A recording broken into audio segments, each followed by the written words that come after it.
I'm not sick or struck dumb, or don't you know a kick when you see one can't quit. We're not done, we're gonna kick till the next one. Hello, you beautiful souls, and welcome to The Kick.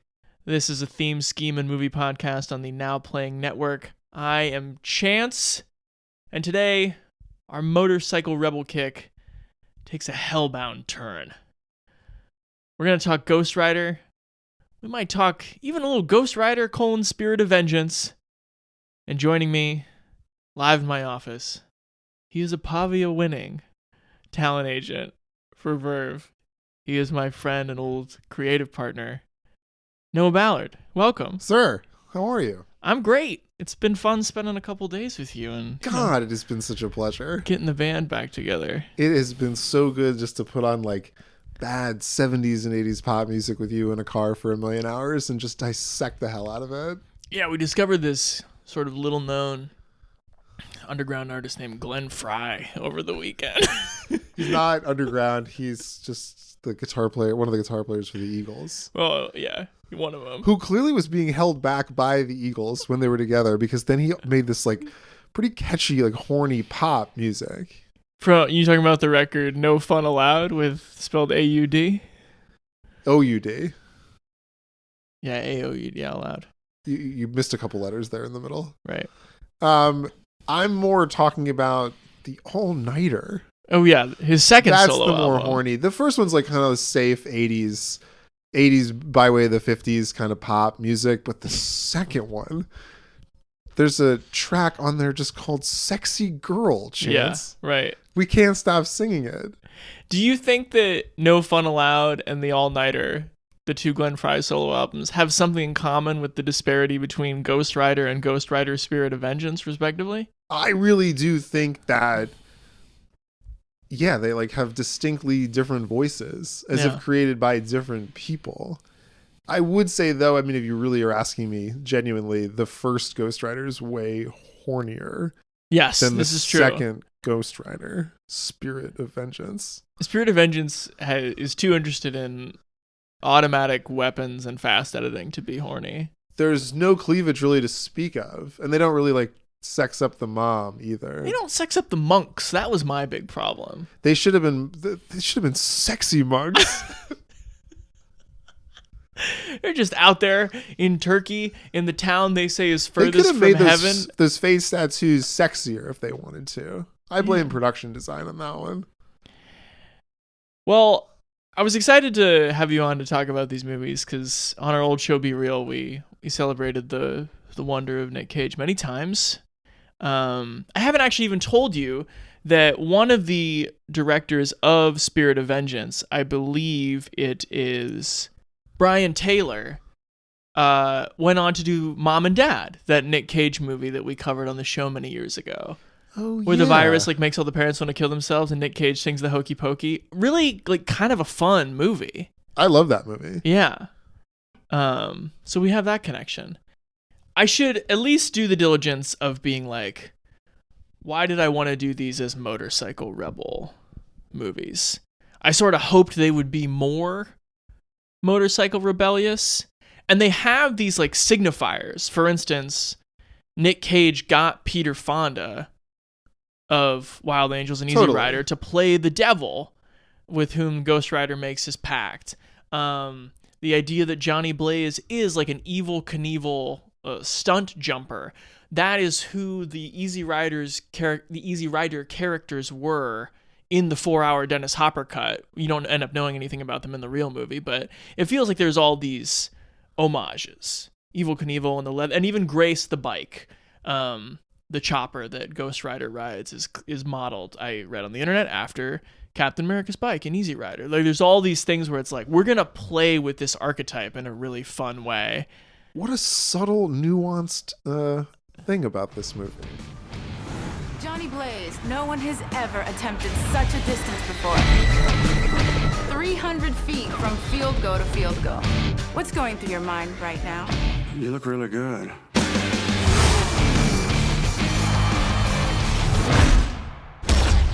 I good looking. Luck don't cover it, JB. You got an angel looking after you. Maybe it's something else. All you have to do is sigh. Forget about family. Forget about friends. Forget about love.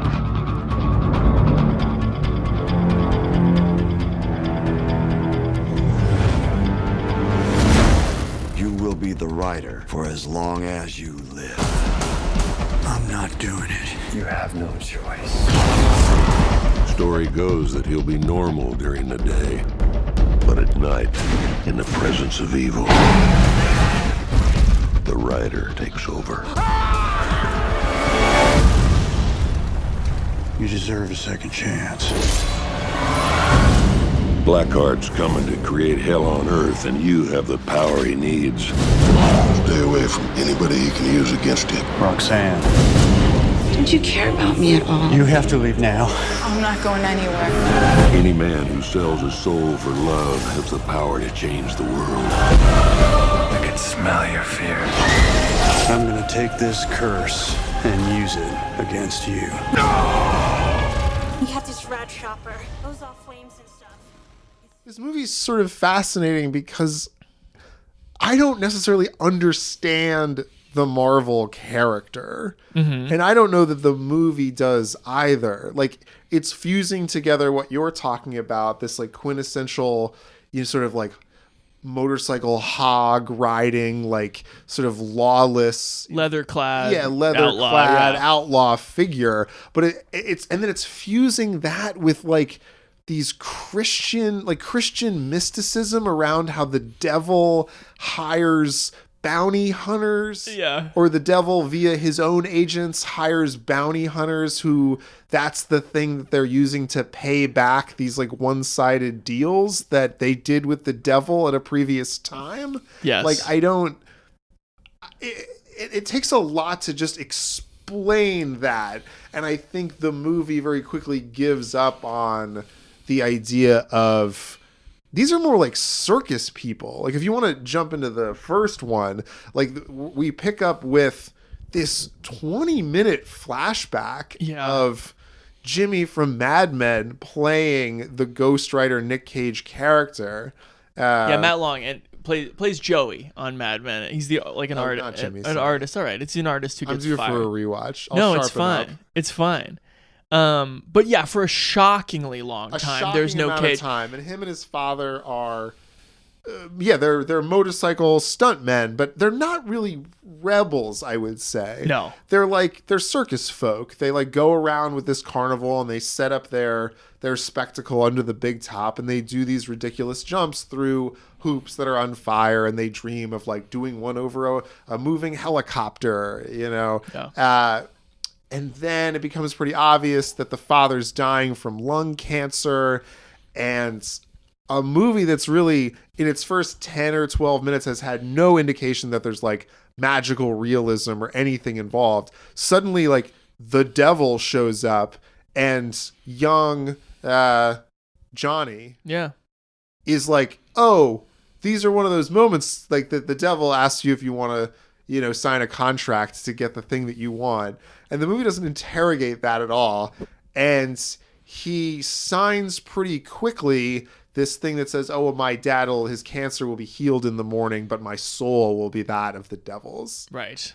And lo and behold, Peter Fonda cackles and rolls out this scroll, and there's some blood on it. And then in the morning, Dad's fine. However, the dad then dies in the stunt he does after Johnny leaves to then marry young Eva Mendes. Right, Roxy, his girlfriend, whose dad doesn't approve of their nuptials, so they have to run off and do it in secret or something. But then the dad dies, and then he's like, I can't love a woman like the devil, Ghost Rider. And then it cuts to how much later? Because it's 20 years? Is it 20 years? Because like Eva Mendes ages 10 years from the double cast, and Nicolas Cage ages 30 years from his. It's true. And there, I think there is another opportunity where, like, I was reading at our Airbnb this weekend. I picked up a Joseph Campbell book, and someone was interviewing him about, like, the classic Hero 1,000 Faces and how important the rejecting the call stage is. And there could so easily be, if we're going to go into, you know, kind of shoddy film criticism rewrite mode, which is sometimes a fun place to be. That's the best kind of film criticism. It's not real criticism, but I do think that's what I'm best at. It's a yes and medium. There you go. Why not have Johnny Blaze be out there sleeping around, drinking too much, like, or even start a life with the girl, and then there's actual tension there for like the girl being kidnapped. Spoiler alert. Sure. Or I mean, like, there's so much suggestiveness that he will go try to be a James Dean type, right? That then to see him sort of just like, with complete emotional neutrality, like jumping over stuff and failing and then not getting hurt and then getting up and everyone being like, yeah, and Johnny being like, well, I didn't, it's just because I have a deal with the devil and I'm not hurt. I don't really feel any which way about it, is kind of bizarre. Like, why he could so easily have been out there, Brando on the road, and the devil is like, you got to make a fucking decision, man. Totally. But instead he becomes sort of this like David Blaine, Chris Angel sort of aesthetic, but like by way of Evel Knievel. Yeah. Where he like has this man cave full of motorcycles and he like every once in a while dusts it off to do something outrageous. Yeah. But okay, this is what I don't understand about this character is that Donald Logue is his like manager or whatever, right? Right, yeah. But it seems like Donald Logue doesn't realize that he's signed a deal with the devil. He does not know. Throughout the movie, he's just like, yeah, he's just started recently reading these books about doing deals with the devil or whatever. And like, that seems weird. But it's like, if you had known Johnny for 10 to 30 years as his manager, he never left the industry he was in. Like, wouldn't you know fundamentally that like, this is a guy who always gets into crazy crashes and doesn't die? Yeah. And it like wouldn't be like, where does Donald Logue's thing come from? Like, you can't jump over a whole football field full of helicopters. Like, you'll die. It's like, dude, you've seen this dude break his neck. Like, why are you worried about him still? It's true. And that also sort of raises an interesting question of like, it seems like Johnny Blaze is kind of emotionally anesthetized because maybe he himself doesn't know what's going on here. He's just sort of like, for those 20 years, he's just in this limbo space where he's like, I guess I can't be hurt, but he's not Ghost Rider. Right. Like he has the spirit of the devil has not been called outward. You say 15 years, 20 years just now? Yeah. Okay. I hear you that it may be that, but that it doesn't make sense that that's the time jump because like what, they're 17 in the prologue. Yeah. And then they cut to Ava Mendes at the beginning of her career. Yeah. Like she's just out of college. Right. She's like 25. Yeah. So it's 8 years later and Nicolas Cage has aged 50 years. Well, you just bumped the number from 30 to 50. It's the real incredible. answer is somewhere between 20 and 50. Somewhere between 8 and 50 is the time jump. That being said, maybe Ava Mendes had like a career doing something else and she came back to journalism, so she's in her early 30s. Yes. And yeah, she works for a local news station in Texas, and she's reunited with Johnny Blaze, covering one of his crazy ass jumps. And she kind of bumps into him in the hallway. And I guess we can kind of get into the Cage performance here, because I think one of the things that is flawed about this movie's construction is I was trying to think like literally like just what moments does it give him? Like what moments does the script give the actor to really sink his teeth into? Because like Cage will do crazy shit regardless. Like he has this moment where he just like drinks a coffee pot like with the wide end of the pitcher right into his mouth, which is just the funniest shit in the world. It's great. Of all the Cage memes floating around out there, I don't know how that's not one. Yeah, not one I'd seen previously. It's fantastic. But going back to just the script, when you have Matt Long playing young Johnny and not Cage, you take away where the main actor would make a decision about this whole thing. Totally. You take that moment away from him. The moment where Roxy comes back and is like, "Hi, Johnny Blaze. Like, how do you do this?" He chooses to his move there is like this guy would be sort of taciturn and awkward and would underplay it a whole bunch. And so what you end up with is just like, and the Ghost Rider thing is in both movies is more played for body horror. It's kind of like a Wolfman type.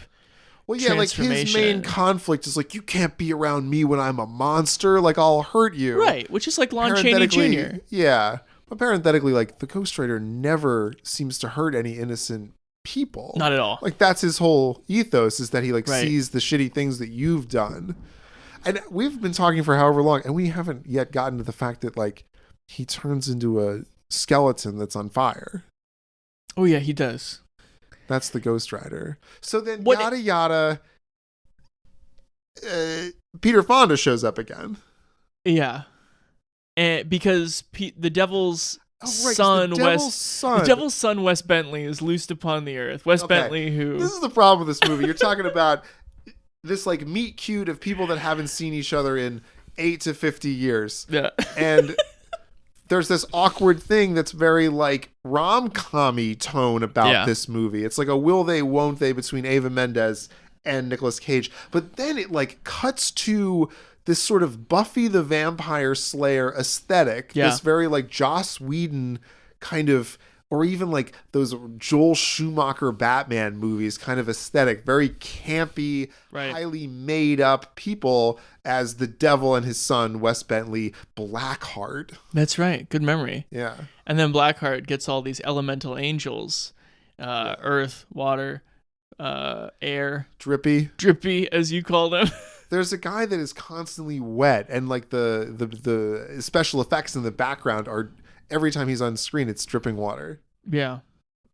He's moist. He's very moist. He's damp. I want to say real quick that the movie was directed by Mark Steven Johnson, who wrote it.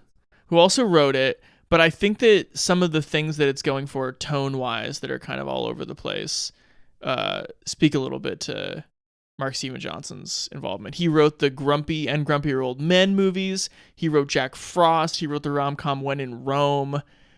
He wrote the story for the Ewan McGregor Christopher Robin movie. Nice. Which are all sort of odd. But then he directed, right before this, he directed the Ben Affleck Daredevil, which is, what do you think of that movie, Noah? It's been a while since I've seen it, but I get that you're alluding to it's a critically panned film. And then this, which is another critically panned film. Yeah. Which, I thought maybe there was something in it people hadn't seen before. Then it was waiting for the right pair of black pitted eyes to. Yeah, exactly. I went in with that same spirit. I want I went on sober minded into this. I wanted to enjoy it. We wanted to fix our stare of penance upon this movie and see what was in its soul, and what we found. Okay, and what we haven't even gotten into here is that like the thing they have to get, like the Infinity Stones that they have to get in this movie is what is it? The Contract of San Venganza. The Contract of San Venganza, which I couldn't tell you what it is. It's a list of 1,000 names on it of these souls that some previous Ghost Rider had collected on behalf of the devil, but then he realized that the devil would become too powerful if he got these souls, and so he like ran off and hid it. Yeah, the movie opens with the Sam Elliott narrated prologue, where he kind of man's constantly fighting the devil kind of stuff. Yeah, they say the West. It's basically they say that the West was built on a legend. It really is the Big Lebowski. The lack of shame in just like, I'll do the Big Lebowski thing, but like serious, I guess. Sort of. And then the writer said, "That's just too many souls, brother. I can't give you all. I can give you 10. I ain't gonna give you 1,000. So I'll go back. I gotta go back the other way, brother." Exactly. That's pretty close to what it is. And the devil didn't take too kindly to that. He didn't. He's been looking for ages to get this list. So I'm sorry, not to spoil anything about this either, but is the implication that Sam Elliott is the same Ghost Rider who rode off with the original list? The Texas Ranger Carter Slade? 200 years earlier or whatever. You bet your ass he is. Yeah. So he's hanging out in this graveyard We're just like guarding this thing. The- But then there's the that whole red herring Caretaker? with the priest who he like melts. Oh yeah, he does melt a priest. Wes Bentley melts a priest, but to no real end. It doesn't help him find the thing any faster. Not at all. So now we have these combining forces of like Wes Bentley and Peter Fonda against each other, kind of using Nicolas Cage as this an enforcer. Oh, and we should probably discuss the visual effects on display in this movie. Because the coup de grace of something like this is like when he fucking changes into the Ghost Rider. Yeah. And I mean, we'll give it a little bit of leeway. It was made in 2007? Yeah. But like, it's not great. It sort of looks like a Windows 95 kind of like screensaver skeleton, and then it's on fire with fake digital fire. It's closer to League of Extraordinary Gentlemen than it is to anything in the normal Marvel suite. Yeah, it doesn't have the same patina as some contemporary Marvel special effects. Well, and not even I would argue that the second movie makes a much more coherent choice about like the color scheme and the visuals that it wants to put the effects against. Right. And the first one is more just sort of like real flamey, Dark Knight, bright jacket. Right. And Cage, I said earlier, doesn't give him a lot of moments. Though his biggest moment in the movie is it just lets him do his crazy, what he always calls like, I think of it as sort of a German expressionist type performance. Sure. And where you're just like like in the 5 to 10 seconds before he turns. Right. The seeing him transition is wonderful. Really good. But then going back to our original point, like what's so head scratching about this movie is that like you have Nicolas Cage who's want to jack it up to 1,000. Yeah. But like the first quarter of the movie doesn't even have him in it, and then when he begins to transition to the Ghost Rider, they've I guess run it through. I was reading a little bit on IMDb, but like they ran his voice through like some animal filters. Yeah. But what comes out the other side is like unintelligible. Like it doesn't sound like Nicolas Cage. So I guess Nicolas Cage is just sort of like doing his best Andy Serkis at that point to like move his body and then render this digital head. But the Ghost Rider, when in flaming form, doesn't have any personality either, I don't think. No, and it's probably mostly like a stunt performer on a motorcycle. Right. So yeah, it doesn't really give Nic Cage. It's a pretty thankless superhero role. Yeah, for a comic book he clearly loved. He has a tattoo, right? Yeah, he loves it. He loves it. And like clearly this was like one of his babies, something he always wanted to do. Oh yeah, he was like on the creative Dracula side of this. Yeah. He was the one who made the personal appeal to Peter Fonda. It was a good idea.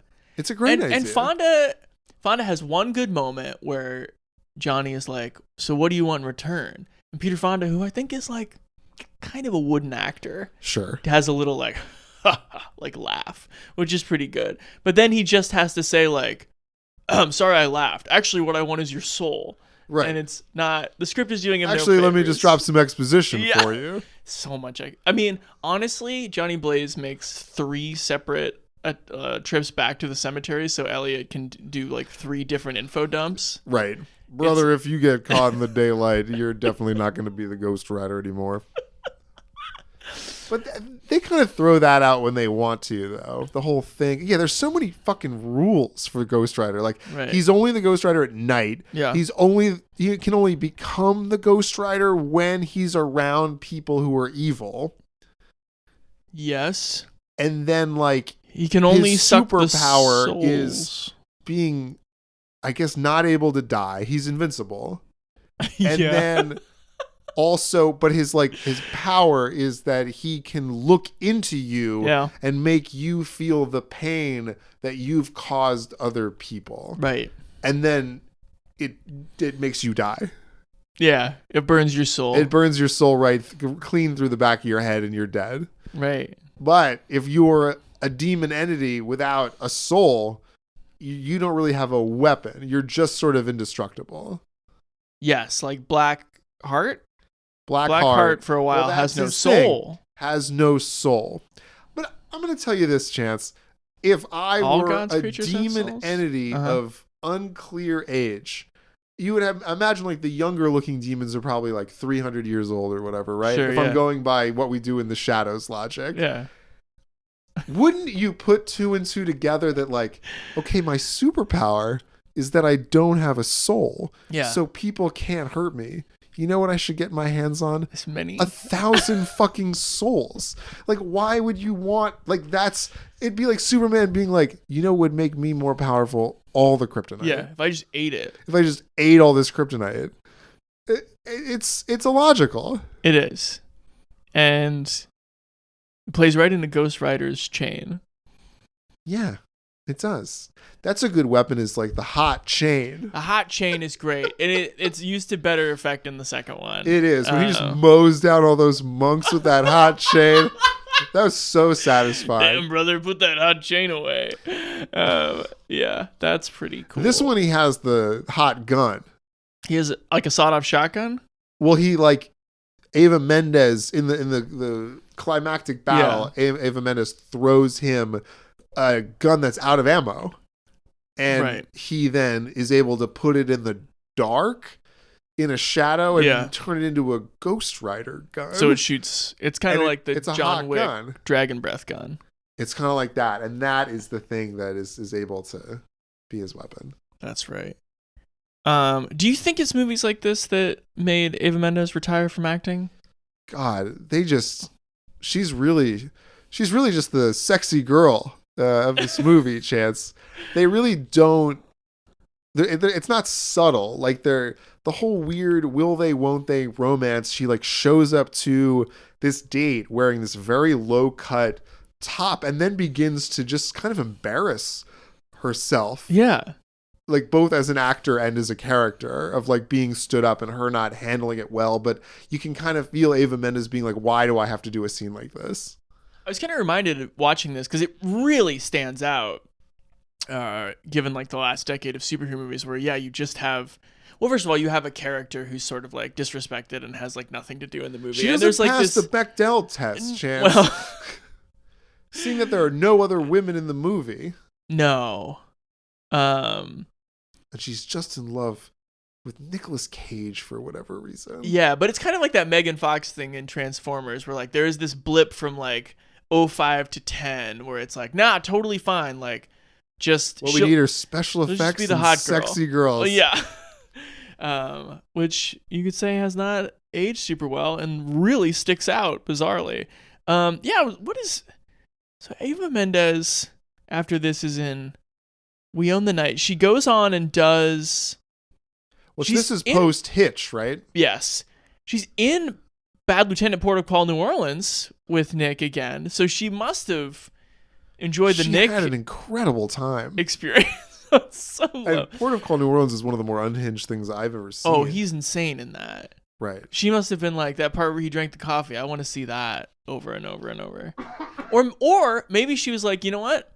I didn't actually have any fucking scenes with Nic Cage in that movie, in Ghost Rider. I'd like to actually act with him if possible. Well, there's the scene where he like follows her around on his motorcycle. Yeah. That's kind of fun. Sort of. Kind of.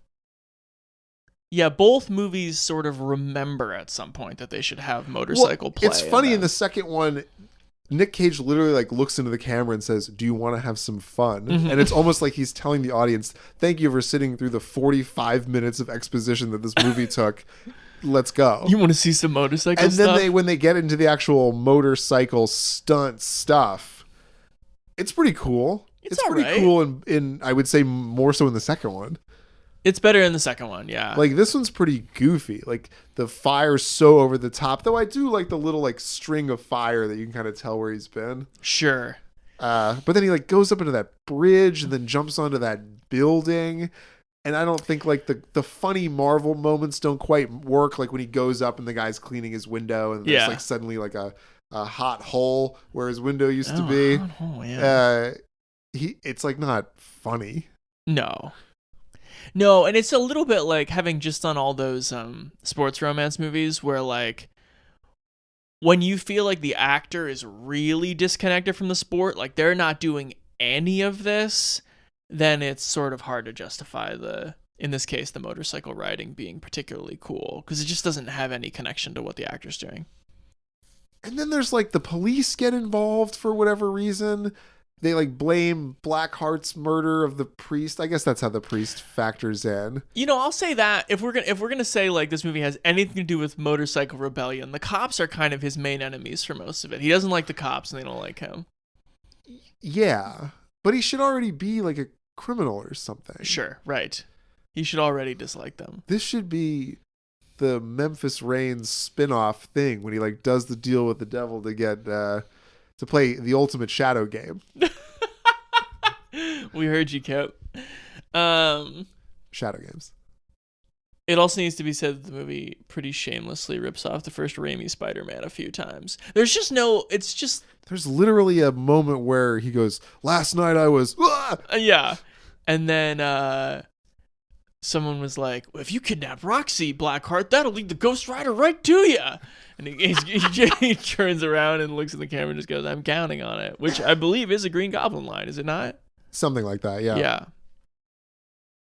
Anything else we need to say about Ghost Rider 2007, or should we move on to what we improvised our way into a 2-pack here to talk Spirit of Vengeance? I know, and I really signed my own devil's contract yeah, here. You did.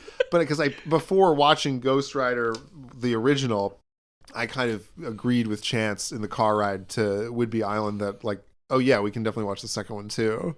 And God, it was like watching my father die after going over a jump and landing in fire. Yeah. And then being like, sure, I'll watch that Thank again. God, mercifully, though, the second one's like only 90 minutes. We need to talk about the bloated runtime of the original at like what? 207? Oh. It's a bit. It's a slog. It's a bit. I kind of like I think what the movie has is like these purely incidental little moments. Like it is kind of fun in 2007 CG to see Sam Elliott just like ride through Texas with the Ghost Rider, where it's like the fire horse and the fire motorcycle are racing each other, and you're like, well, this is fun in like a visual effects gone wild kind of way. But then, of course, you get to the end of the ride and you're just confronted with more nonsensical. Carter Slade is literally like, hey, turns out that was it. I couldn't change anymore, brother. That was the most outrageous part of the whole movie is that like Sam Elliott like snaps his like wooden shovel to reveal that he's been holding this deed the whole time. The contract of Simon Gunsa? Yeah, right. And they like do this really dramatic ride, like presumably like hundreds of miles on their fire horse and their fire motorcycle next to each other. They then arrive at what's the place called? San Venganza. San Venganza, you're so right. And then Elliot's like, well, that's it for me. I'm tapping out. It would be like if the Avengers. Why did you come? Well, yeah, it'd be like if the Avengers assemble and like go to take on whoever, and then three of them are just like, I really just needed the ride to this area. Like, you got this, Captain America. I used all my flight powers to get to New York, so I'm not able to do the battle. Yeah, let me go plug into this charging station real fast, and if you need me in 45 minutes. Jeepers. Do you want to rate it on the old Be Real spectrum? We can. It should be obvious. It should be obvious that it's bad. It should be obvious that it's bad. And I so wanted it to be murder. Bad good. I suppose we were looking at like Cage's whole filmography today, and he does get into this era where these two movies fall. It's he's won his Oscar. And then he bulked up and did his action movie. I mean, he did Face Off, Con Air, The Rock. He's ironically one of the biggest action stars in the world.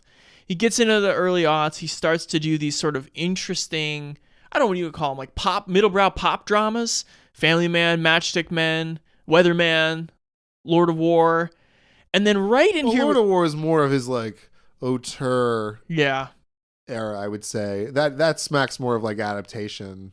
Okay. That's true. That falls in that category too. I would argue that he's really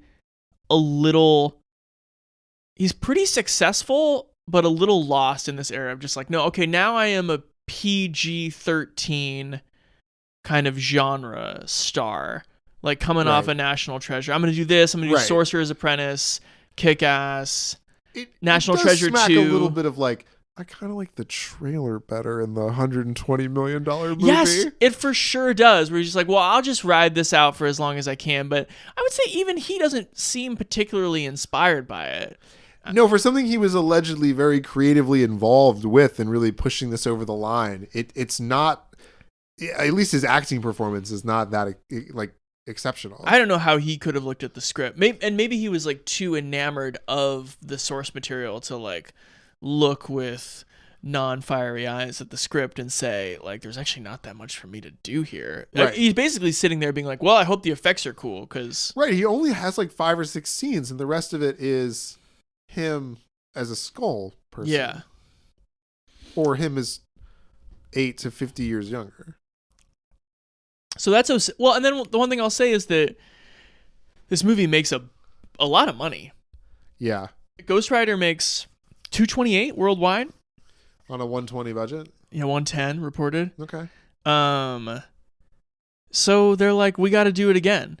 And they make kind of an interesting choice. I mean, about 4 years passes, and they're like, let's see if we can get the guys who did the movie Crank. It's Neveldine and Taylor. And we'll give them half the budget and 90 minutes. And sort of, let's see if we can shrink it but supercharge it into a kind of nastier genre grammar. Totally. And I have to say, like, at least at the top, it's admirable. Yes. Like, there's something, like, even when the movie opens, it feels way more grounded and less goofy. Mm-hmm. And that, at least, is a refreshing change from kind of the incoherent tone of the first one. And I think they definitely know how to shoot practically. There's a lot of handheld stuff. There's a lot of zoom ins on like cool, normal, non-fire motorcycle stuff. There's some cool car chases in this one. It's really just the underlying material that gets the better of them. There's good and bad in all of us. It doesn't matter how far you run. There are some demons you just can't escape. I need your help. This child is in danger. I don't save people. If you don't help, the devil will have a new form, one more powerful than he's ever known. And a shadow will fall upon the earth. Save the boy and lift your curse. I've made a lot of mistakes, but Danny's the one good thing I ever did. That being the case, we better make sure he doesn't turn out to be the Antichrist. Yeah, because we're walking into yet another movie being like, sorry, what's Ghost Rider? And then they spend the whole movie trying to explain. And you can even feel it. At the end of Spirit of Vengeance, it's like who am I? Ripping off Spider-Man, I'm Ghost Rider. And it's just like, if you still feel like you need to say I'm Ghost Rider at the end of this, like you haven't told a story. Right. That you're confident about. Right. Yeah, there's so many of these like excruciating scenes where they don't quite know where to put the camera, where it's like Idris Elba and Nic Cage talking about, because Idris Elba is the Sam Elliott of this movie. Yes, of Spirit of Vengeance. But at least Idris Elba like goes to the fights. He does. Sam Elliott really doesn't go to any of them. So he goes to the fights. He doesn't participate though. He dies before the bell rings. He's got a couple of like I'm your Huckleberry moments, like with the red true. wine. You're right. That was kind of cool. I was talking about Sam Elliott again. He goes to the fights, but he doesn't participate. No, he doesn't He participate. bows out. Well, he didn't even doesn't even go to the fort. He just kind of goes back the way he came from. He goes to the outskirts of San Venganza. Yeah. Why not go full San Venganza? If you're already there. Let me read a little bit of the synopsis for Spirit of Vengeance. In rural Romania, and I think the movie just says Eastern Europe, which is fantastic. Because they're so specific when they get to Turkey, though. An alcoholic monk named Moreau warns a nearby monastery about an impending ambush by Rourke's forces. Rourke is played by Kieran Hines. Those forces seek to kidnap a young boy named Danny, perform a ceremony on him that will allow the aging Rourke to transfer himself into Danny's body. Gross. A firefight ensues and Danny escapes with his mother, Nadia, Moreau decides to seek out Johnny Blaze, who is currently in hiding, to prevent the rider from running amok.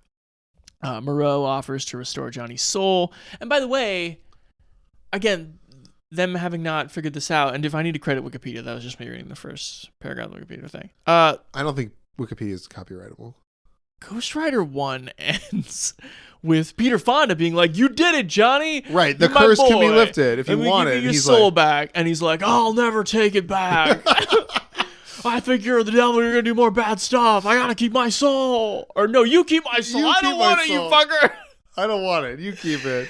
And then we restart. And it's okay. Like, sequels can change. I don't care. I'm notoriously like, I think the movies that make themselves entirely based on continuity are often bad, because those are bad things to care about in movies. But it is a little shocking back to back where it's like, when the whole backstory is different. well, yes, and the character feels completely differently at He the doesn't start have a of the southern second accent one. anymore. Oh yeah, he doesn't have a Texas accent, which Cage's Texas attempts at a Texas accent are bad in the first one. It's terrible. But thank God he didn't do it in the second one. But it's pretty jarring if you're sitting in an Airbnb in Whidbey Island and you throw on the second Spirit of Vengeance. Like, wait a minute, the last 2 hours and 7 minutes, he had a Texas accent, right? It doesn't bother me that he's in a different time, place, and voice so much as the last movie ended and he's just like, the one thing I care about is doing good from now on. I'm going to do good with the devil's curse. And then the second movie starts and he's like, I've been searching to like how to get rid of this curse for 20 years. I can't believe I can't get rid of this fucking curse. And Moreau's like, I know you want nothing more than to get rid of the curse. And he's like, yeah, that's right. Let's ride. No, it's very odd. Well, it's almost, I mean, it's funny because it's like, it's almost your suggestion for how the first one should have been, where he's kind of like, you know, on the edges of the law. And yes, like, they had a second not a opportunity. famous stunt driver anymore. Yeah. He's like, he's kind of like I don't even know. He's a vagabond. Yeah, he could be nomadically going around, getting in fights, drinking whiskey. Like, it seems like much. He's closer to like Dalton from Roadhouse. Absolutely. Yeah. Except he's not. He's just in a room with bikes. Okay, but also now he's not, because the rules of the Ghost Rider have changed for this movie. He's no longer invincible. No. He's heightened to a certain extent, but he can be killed and injured. Yeah. Because in an early sequence, he crashes miserably and then is in a hospital and begging for painkillers. Yeah, Cage turns it up a little bit here. Do you remember what he's asking for? Dilaudid. No, he goes through a whole. Oh, and he's like, laundry "No, I list. was flirting with you." Yeah, that was so weird. He gets a little. He's going for it a little more. Well, Nicolas Cage, I think, believes they're still in the goofy tone of Ghost Rider 1. Yeah. But the filmmakers are not in that tone at all. This is very like grounded, like kind of with that Eastern European funk on it, like sort of low color action movie. It's super inspired by like the Bourne cinematography, but sort of the Taken movies aesthetic. Yes. And then it ends up looking really like every kind of Romanian VOD Steven Seagal action 100%. movie that will come later. 100%. But Nick doesn't know that. He doesn't know that. But I didn't even catch that Kieran Hines is trying to put him into the boy body, because that's his son, right? I thought he was just gonna give his like evil to the son, but like knew he was passing on. I think that the boy Danny is, and he goes by a different name. He goes by Rourke, but I think it's still just the devil. They've just recast Fonda. It's what Kieran Fonda Hines. would have been. Yeah. Apparently Fonda read the script and said absolutely not. Good on him. Yeah. I have to do Uli's Gold too. I'm not available. The devil has a son, and when the son turns 13, the devil will go into him for good. I asked you this earlier, and I can't remember what your answer was, but is the implication that Kieran Hines had penetrative sex with Nadia? With Nadia? I think so. Did she know? She later goes, I've made a lot of mistakes in my life, but sleeping with the devil was not one. Sleeping with the devil was not one. Well, she says watching having Danny was not one, but I kind of think it was the main one. At least she's not so exploited in this one as Ava Mendes is in the first one. But there's no like Nothing romantic interest between. No. Well, Nicolas Cage does kind of at some point be like, "Kid, this is the burden you have to wear," and like, "I'm your father now." Yeah, yeah. If he's trying to get to Nadia, he's trying to do so by being a facsimile of a father to Danny. Which is pretty easy to do because his real father's the devil. His real father's the goddamn devil. But this movie goes, it's still PG-13, right? For sure. Yeah. But it goes quite a bit harder on some of the action and just the insanity of the violence. Well, it's more video game violence than it is like kind of like early Marvel violence, which the first one, like, you don't see anybody really like get, dispatched. In this one, you see like corpses kind of, or like bodies like kind of disintegrate. Good point. Yeah, the first one is smoke monsters punching each other. This one is like, there's cool shit. Like, yeah, the hot chain like erases all the monks. Yeah. The best moment in the thing is this guy like empties an entire AK-47 clip of bullets into Ghost Rider's mouth, and then Ghost Rider grabs his shoulders and then spits all the bullets out of his flaming mouth back at the guy and just annihilates him. Yeah, absolutely. Absolutely cheesed. Yeah, which is sort of like over the top action veering into comedy and gives the Ghost Rider kind of more personality. Right. Not necessarily Nic Cage's personality, but like this is some evil fun for me. Totally. Which is fun. I like the humor of this movie because it's so specific. Like at the beginning, they're talking about like this movie really like explains like what the devil is and like why the devil takes a human form. Yeah. And while it's explaining this, it shows a PowerPoint presentation of the people who may or may not have been the devil, including Joseph Stalin and Jerry Springer. Like, it really lingers on Jerry Springer at the end, like, oh, that was the devil. Like, that was the body the devil was using. Yeah, you could say it's either horribly tonally out of place or ahead of its time, because it does like kind of animated cutaways, like Family Guy.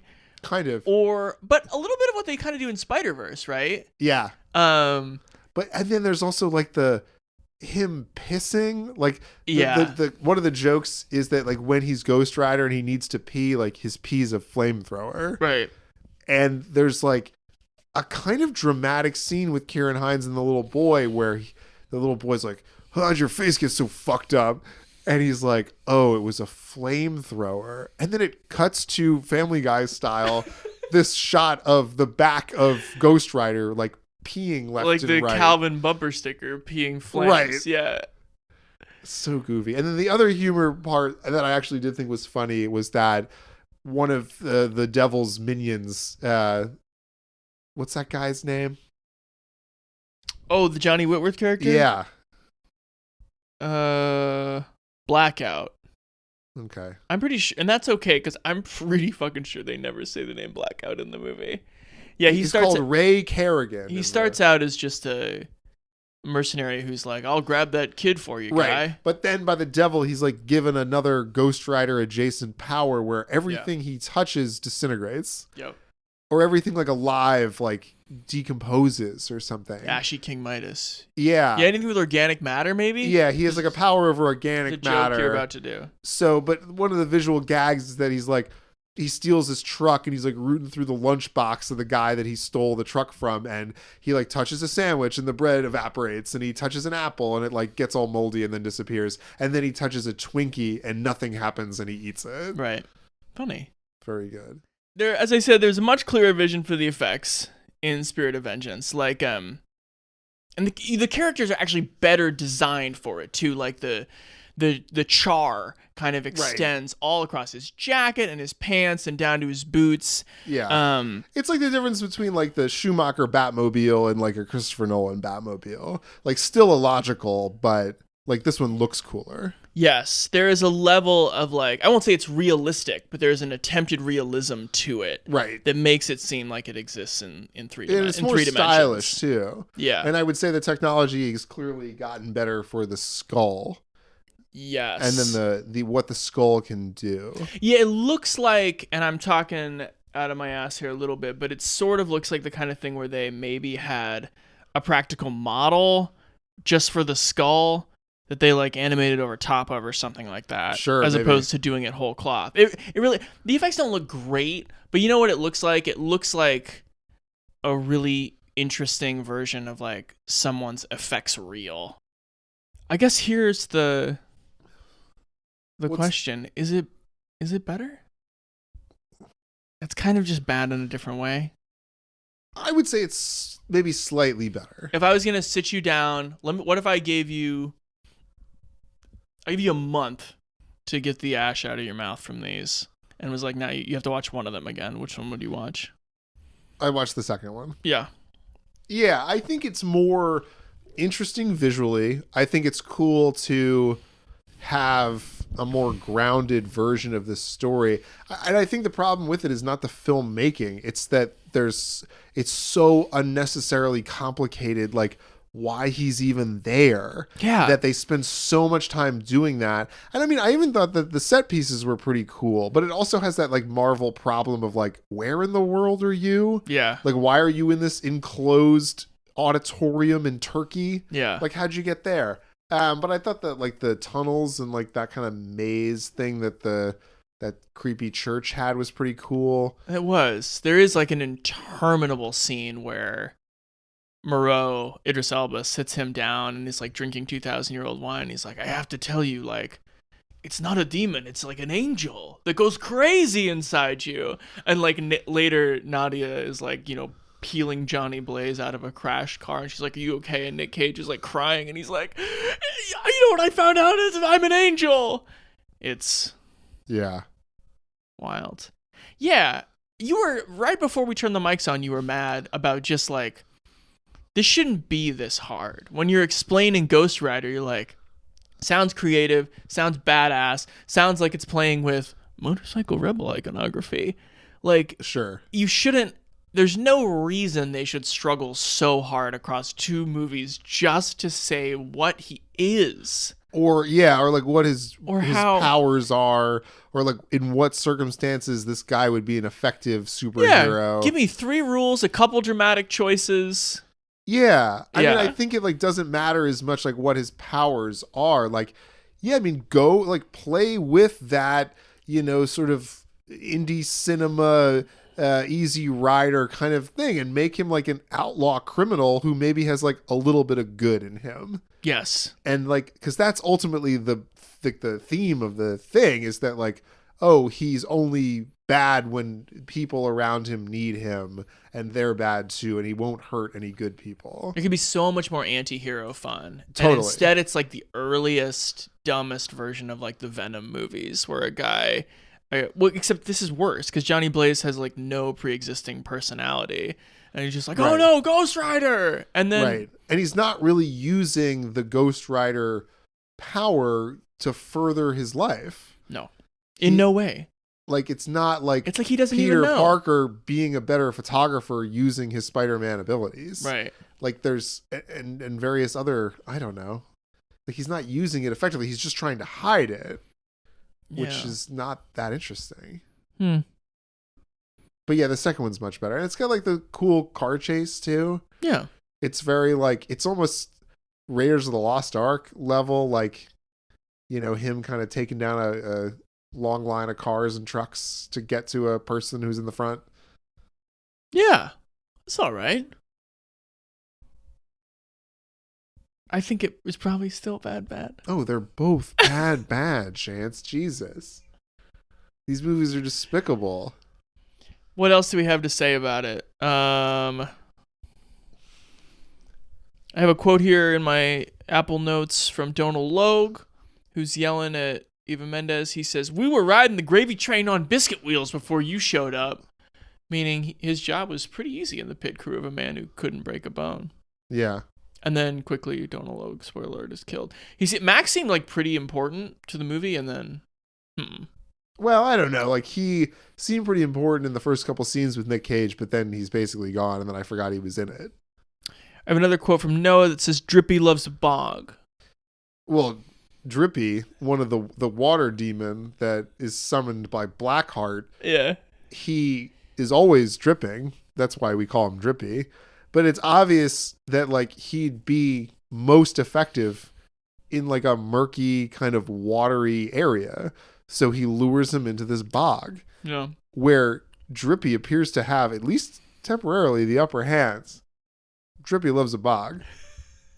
Well, this was a real folly, I would say. Yeah.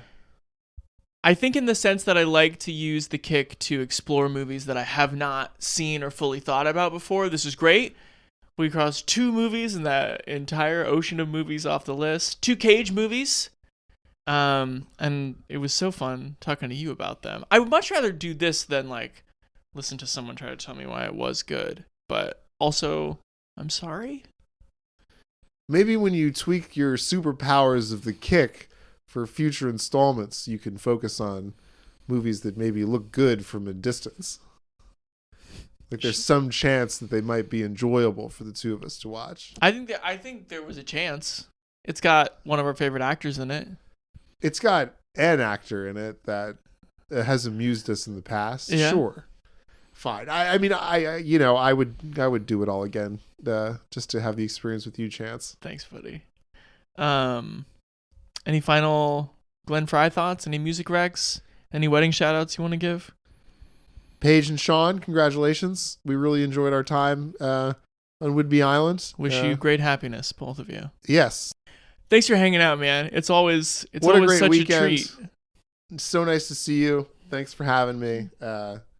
Let's do it again soon. If Ghost Rider had a catchphrase, I would say it right now, but somehow he just kind of points. Oh yeah, he points. Chance! Look out, man!